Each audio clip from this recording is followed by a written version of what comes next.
On va voir ça tout à l'heure en image. Donc du coup 0-0 à la mi-temps. Du côté du public, beaucoup d'espoir, d'optimisme. On va voir quelques réactions du public à la mi-temps. Bien Fontenay, ils ont bien résisté au début, ils ont attaqué, puis après Lorient a commencé à revenir. Mais non, ils se défendent bien. On n'est pas ridicule, hein, c'est bien. Alors, on a vu deux belles équipes.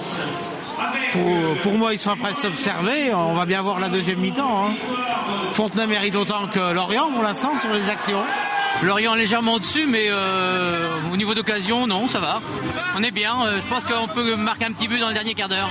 Il mériterait de mener par rapport à quelques petites occasions. Voilà.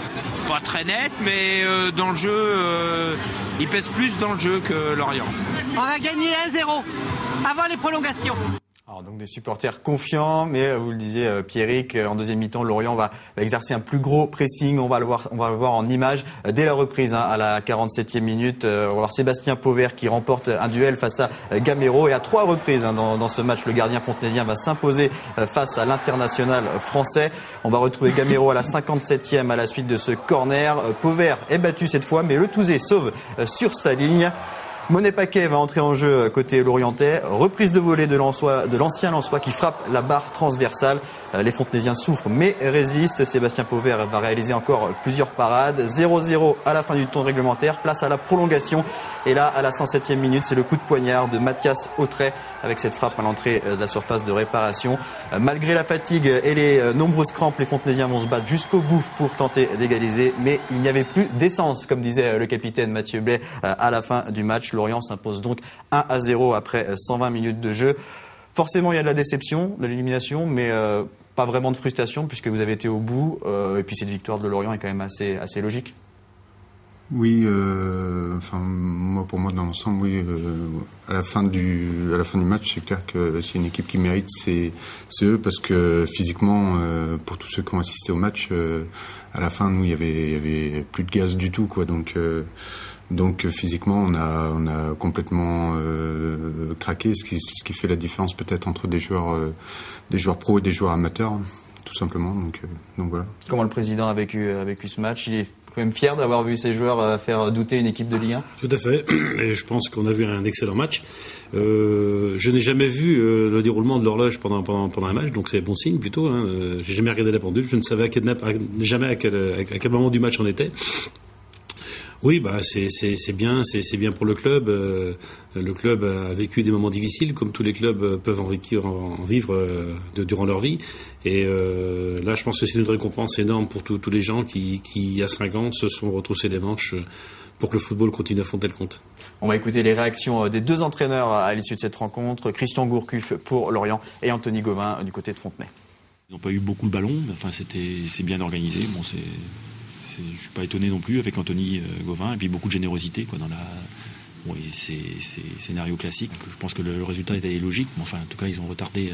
Pour eux c'est je pense très très honorable comme match, et d'être sorti après nous avoir fait souffrir comme ça, c'est déjà une belle satisfaction.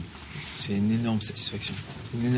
C'est ce qu'ils ont fait là, c'est énorme parce qu'ils sont allés au bout d'eux-mêmes. Qu'est-ce que vous voulez qu'on vous dise?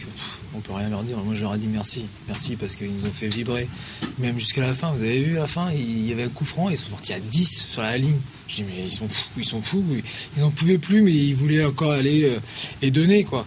Et je crois que ça fait partie du club. Aujourd'hui, c'est comme ça. Dans ce club-là, il y a beaucoup de bénévoles, il y a beaucoup d'éducateurs qui donnent énormément. Et je pense que ça se voit, et les joueurs le démontrent. Voilà. C'est merveilleux ce qui s'est passé ce soir.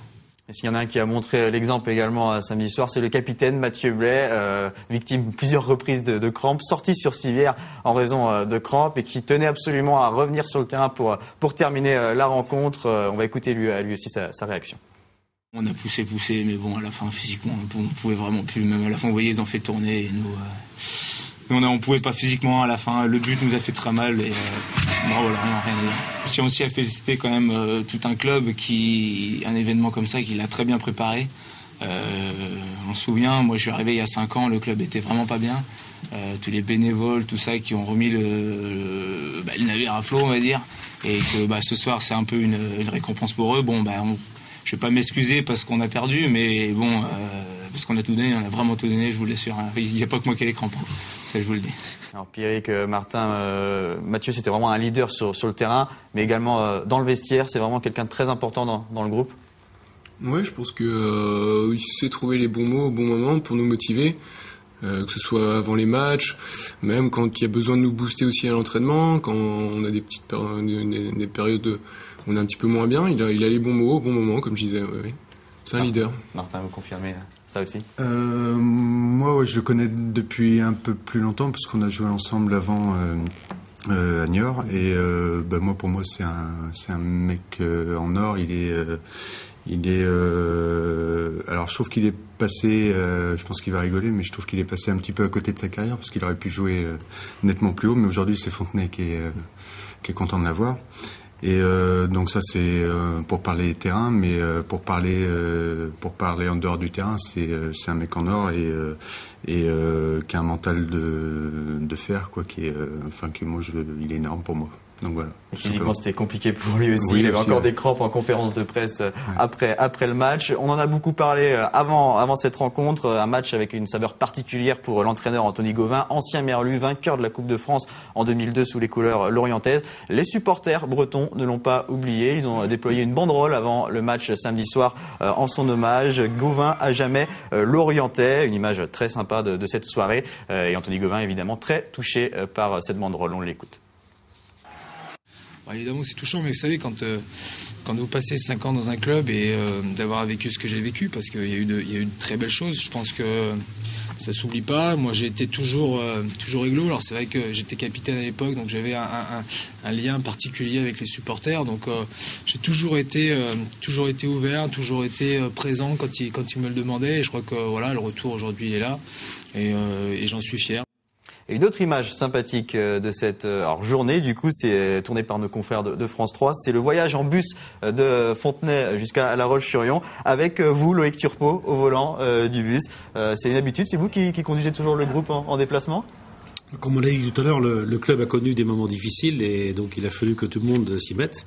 Et il est vrai que depuis maintenant 5 ans, j'ai la chance de posséder dans mon entreprise un véhicule comme ça qui permet de transporter les joueurs. On a équipé ce bus pour qu'il soit pour le mieux. Il y a des tables pour qu'ils puissent jouer aux cartes et se délasser un peu s'il le faut durant les longs déplacements.